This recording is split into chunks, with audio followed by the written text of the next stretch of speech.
네, 달변님입니다. 제가 이제까지 달변 생각 시간에서는 좀 공부법에 관한 말씀들을 많이 드렸는데, 사실 꼭 공부법뿐만 아니라 여러 가지 사회적 이슈에 관한 제 생각이나 경험을 말씀드릴 계획을 갖고 있습니다. 우선 그 첫 번째 시간으로 조금 이슈가 되고 있죠. 강제징용 피해자에 대한 공탁 문제. 이 부분에 관한 말씀을 좀 드려볼까 해요. 저는 좀 정치적 이슈에 관한 얘기들은 가급적 드리고 싶지 않은데, 이 부분은 사실 정치적 이슈라기보다는 약간 법률적 문제가 좀 있습니다. 그 부분 좀 소개를 시켜드리면 이해를 하시는데 좀 도움이 될 것 같습니다. 강제징용, 사실 일제강점기에 있었던 아픈 역사죠. 사실 저는 이 부분에 조금 직접적인 관련이 있기도 합니다. 저희 외할아버지께서 강제징용 피해자이셨거든요.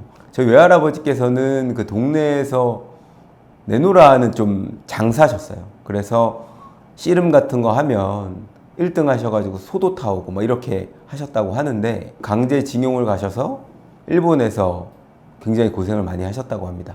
그때 이제 다리도 다치셔가지고 제대로 일을 하기가 좀 어려우셨어요. 그래서 외할머니께서 조금 그 농사일을 전적으로 담당하시면서 아마 굉장히 힘드셨을 겁니다. 이 강제징용에 대해서 제가 조금 알아보니까 본격적으로는 1937년 중일전쟁이 발발하면서 국가 총동원령을 내린 이후에 1939년부터 45년까지 우리나라에서 그 강제동원된 분이 100만 명이 넘었다고 해요. 광산, 이제 군수, 공장 이런 데서 아주 힘들게 일하셨다고 합니다. 영화 군함도에서 이 부분을 좀 다뤘었는데, 사실 영화로만 봐도 너무 얼마나 힘든 생활을 보내셨을지 좀 짐작이 되죠. 다른 나라를 강제 점거한 이후에 그 나라의 국민들이 이렇게 강제로 노동력을 착취하는 이 부분은 명백한 불법행위라고 볼 수 있습니다. 그에 따른 손해배상 책임을 지는 건 당연하다고 할 것이에요. 최근 대법원에서 강제징용 피해자에 대한 피해배상 부분을 판결을 내린 바가 있었죠. 이와 관련돼서 조금 첨예한 법률적 대립이 있었습니다. 이 부분에 관한 소개를 따로 드리진 않고, 어찌됐든 대법원에서 전원합의체 판결을 통해서 강제징용 피해자에 대한 손해배상 청구권이 여전히 국가 간 합의와는 별도로 개인적 청구권으로서 남아있다라는 판결이 확정되게 됐습니다. 그래서 강제징용 피해자들은 이 대법원 판결에 기초해서 강제 집행에 나아가게 됐죠. 상대방이 임의로 이행을 하면 좋겠지만 임의로 이행하지 않을 때 이 판결을 집행권원이라고 해서 집행을 할 수 있는 권리의 원천이라고 해서 이 권리를 가지고 강제 집행을 할 수 있는 겁니다. 그래서 전범기업들의 재산에 대해서 강제 집행 절차를 착수했었죠. 그런데 이제 대통령이 바뀌고 나서 이 부분을 두고 일본과의 화해를 위해서 제3자 변제라는 방식의 해결책을 도모하게 됐습니다. 일제강제동원 피해자 지원재단이라는 재단을 통해서 피해자들에게 그 피해 금액을 지급하겠다, 이런 것이 현 정부의 입장인 것입니다. 외교부 사이트를 가면 어떻게 되어 있냐면, 피해자 15분들 중에 11분이 수령을 했다. 그런데 4분은 수령을 하지 않아서 공탁을 하려고 한다. 이런 내용의 기재가 있습니다. 또 뭐라고 되어 있냐면, 그 경과 과정을 상세히 설명드렸다. 이해를 구하려고 하는 노력을 충분히 했는데 잘 되지 않아서 공탁을 하려고 한다. 이렇게 되어 있습니다. 이 부분에 관해서 이번에 공탁 수령을 거절하신 분들은 그런 경과를 설명을 제대로 들어본 적도 없고 이해를 구해본 적도 없다, 이렇게 해서 좀 반대되는 입장을 갖고 계시죠. 이 부분에 관해서 조금 설명을 드리는 건, 변제와 공탁이라는 민법의 중요한 파트에 대한 이해가 좀 필요합니다. 일단 변제는 뭐냐면, 채권자가 채무자가 있을 거 아니에요? 양 당사자 사이에 이 채무를 소멸시키는 행위예요. 그래서 돈을 빌려간 사람이 갚는다, 이런 것들이 변제입니다. 채무 소멸의 가장 중요한 원인입니다. 그래서 변제를 하는 건 문제가 안 되는데, 민법에 보면 제3자의 변제도 원칙적으로 가능하도록 되어 있거든요. 예를 들어 제 친구가 저한테 1억을 빌려갔는데 이 친구가 돈을 못 갚는 거예요. 그 부모님이 대신 갚아주는 거 얼마든지 가능하겠죠. 그래서 이런 경우는 충분히 가능한 게 원칙적입니다. 그런데 예외적으로 안 되는 경우가 있어요. 첫 번째는 성질에 의한 제한이 있을 수 있습니다. 유명 가수의 공연, 예술작품 이런 거 있잖아요. 예를 들어서 싸이라는 가수를 초대했는데 그 싸이가 공연을 하기로 했는데 싸이 닮은 사람이 공연을 한다? 안 되겠죠. 그래서 이런 성질상 제한이 있고, 또 하나는 그 돈을 받는 사람이 반대 의사표시를 하면 받을 수 없는 겁니다. 난 저 사람한테 받고 싶지 않고 이 사람한테만 받을 거야 라고 명시적으로 반대 의사를 표하면 그거를 제3자가 변제할 수 없도록 민법에서 규정하고 있습니다. 그런데 그 469조 2항을 보면 어떤 내용이 있냐면 이해관계 없는 제3자는 채무자의 의사에 반하여 변제할 수 없다 이렇게 규정하고 있습니다.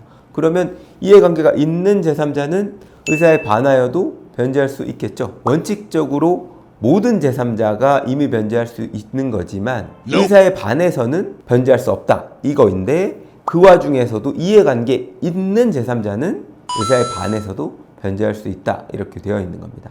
그런데 최근에 이 부분 갖고 법원에서 공탁을 했는데 공탁관이 불수리하는 처분이 연이어 있었습니다. 그 네 분의 공탁을 한 법원에서 일제히 다 공탁을 불수리했습니다. 공탁관은 원칙적으로 공탁을 이제 공탁서가 접수가 되면 이 부분을 판단을 하시는데 이 공탁 원인이 있는 거냐 없는 거냐를 따지게 됩니다. 공탁에는 5가지 종류의 공탁이 있는데 지금 저희가 문제되는 것은 변제 공탁이에요. 변제 공탁은 채권자가 누구인지를 모르겠다 내지는 채권자가 돈을 주는데 안 받는다 이런 경우에 계속 못 갚고 있으면 이자가 계속 늘고 저희가 채무를 미이행하고 있는 불이행하고 있는 상태가 지속되기 때문에 법원에다가 그걸 맡기는 겁니다. 그러면 변제가 된 걸로 보는 거예요.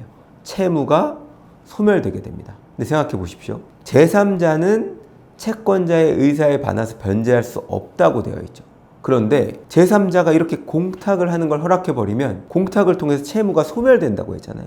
법원은 그 부분을 주목하고 있는 겁니다. 제3자의 변제가 될 수 없는데 이건 당연히 공탁도 될 수 없다라고 보는 겁니다. 지금 외교부에서는 그 부분을 잘못됐다라고 해서 이의 신청을 한다고 합니다. 그러면 공탁관이 다시 한번 자신의 처분에 문제가 있는지를 살펴보고 문제가 없다라고 하면 그 부분을 법원으로 보내게 돼요. 이제 공탁관의 손을 떠나서 법원에서 그 부분을 두고 이의 신청이 적정한지 여부를 판단하게 됩니다. 어떻게 될까요?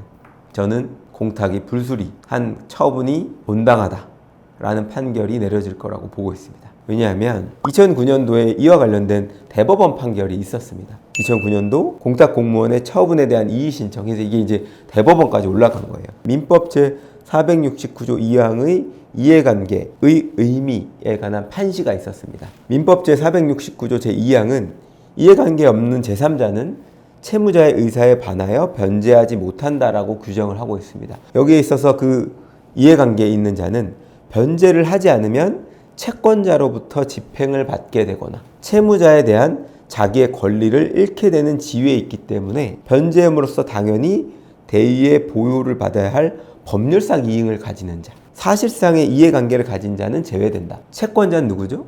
강제징용 피해자분들입니다. 채무자는 누구죠? 전범기업입니다. 그러면 이 제3자는 지금 이 재단인데 만약에 이 재단이 변제를 하지 않으면 채권자가 이 재단에다 집행을 할 수 있을까요?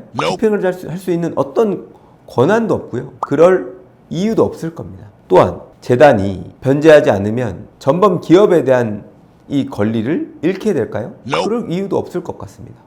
그래서 법률적으로는 지원재단이 민법에서 규정하고 있는 이해관계에 있는 제3자라고 보긴 어렵다는 게 제 생각입니다. 이 부분 아마도 정부 쪽에서는 굉장히 유명한 로펌, 대법관 출신 변호사를 선임해서 이걸 다투겠다라고 하는 입장인데 쭉 지켜봐야 되겠지만 제가 생각할 때는 이거는 결론이 크게 달라질 것 같진 않아요. 절대 잊어서는 안 될 뼈아픈 역사를 어떻게 마주하고 정리할 것이냐 이 부분이 미래를 나아가는 데 굉장히 중요합니다. 단재 신채호 선생이 역사를 잊은 민족에게 미래는 없다 이런 유명한 말씀을 남기지 않으셨습니까? 저도 마찬가지로 생각합니다. 역사 문제에 있어서만큼은 좀 관심을 갖고 좀 힘을 보태주셨으면 좋겠다는 의견입니다. 오늘 여기까지 하겠습니다.